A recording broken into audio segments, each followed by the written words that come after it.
वहां युगांडा के रूल चल रहे हैं कि रेलवे हो, चाहे एसएससी हो, चाहे बैंक हो, चाहे शिक्षकों की भर्ती हो। आपको भी पता होगा जब कोई भर्ती निकलती है तो उसके लिए बजट पहले आवंटित हो जाता है, और ये भर्ती निकलने के बाद उन भर्तियों को 4-4 साल तक टाल देते हैं। आपको पता है कि वो बजट कहां इस्तेमाल होता है? कभी सोचा आपने? भर्ती निकलने से पहले बजट आवंटित हो जाता है। उसके बाद जो उतने लोगों की 4 साल में शिक्षक भर्ती मुश्किल से हुई यूपी में, और उसके बाद 28,000 पद आज भी रिक्त हो गए। वहां कट रेट अगर 100 हो गया तो गाड़ी कम यूज करो। ठीक है, कम कर लेंगे यूज। कल को अनाज महंगा हो जाएगा तो क्या एक टाइम का खाना खा लोगे? ये बोल दोगे फिर तो तुम कि एक टाइम का खाना खा लेना? क्या गलत को गलत नहीं कह सकते? युवाओं की जवानी पढ़ते पढ़ते निकल रही है और नौकरी नहीं मिल रही। इस तरीके का सिस्टम हो गया है।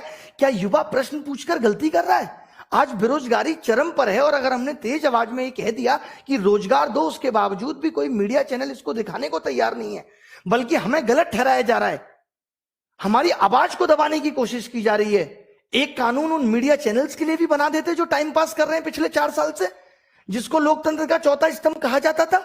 टाइम पास पे कोई कानून नहीं बना, और अब आप कह रहे हो कि जाके अपने अपने क्षेत्रों में काम करो, खेती करें। मान लो खेती कर भी लेंगे तो क्या होगा? किसानों के आंदोलन में बैठे होंगे, और उसके बाद क्या कहा जाएगा? शिक्षित होकर गुनाह कर दिया। क्या गारंटी देते हो कि शिक्षा में भ्रष्टाचार नहीं होगा? दे दो, हम खत्म कर देंगे आंदोलन। क्या सिस्टम बना दिया है? यहां नौकरियां बिक रही हैं, सब कुछ आपके पास तो डिजिटल है, डिजिटल इंडिया है, फिर भ्रष्टाचार क्यों बढ़ रहा है? फिर क्यों ट्रांसपेरेंसी सिस्टम में नहीं आ पा रही? जो पेपर लीक हो जा रहे हैं एग्जाम का, 3-3 साल तक पता नहीं चल रहा है।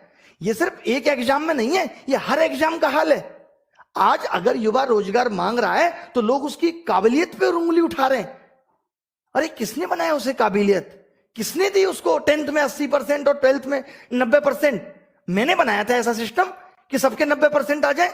मैंने बनाया था ऐसा पेपर कि सबको 200-200 नंबर आ जाए, और उसके बावजूद भी सिलेक्शन नहीं होगा। और फिर उसके बाद आप काबिलियत पूछोगे? पीएचडी करके आदमी चपरासी का फॉर्म भर रहा है, और आप कह रहे हो कि लोग काबिल नहीं है इस देश में। और आप कह रहे हैं कि काम से रोजगार मिलता है, मांगने से नहीं। तो आप भी वोट नहीं मांगते? आप भी ये नहीं कहते कि वोट दो, मोदी सरकार ही आएगी, अब की बार मोदी सरकार? आपने भी तो वोट मांगा था। अब अगर हम हाथ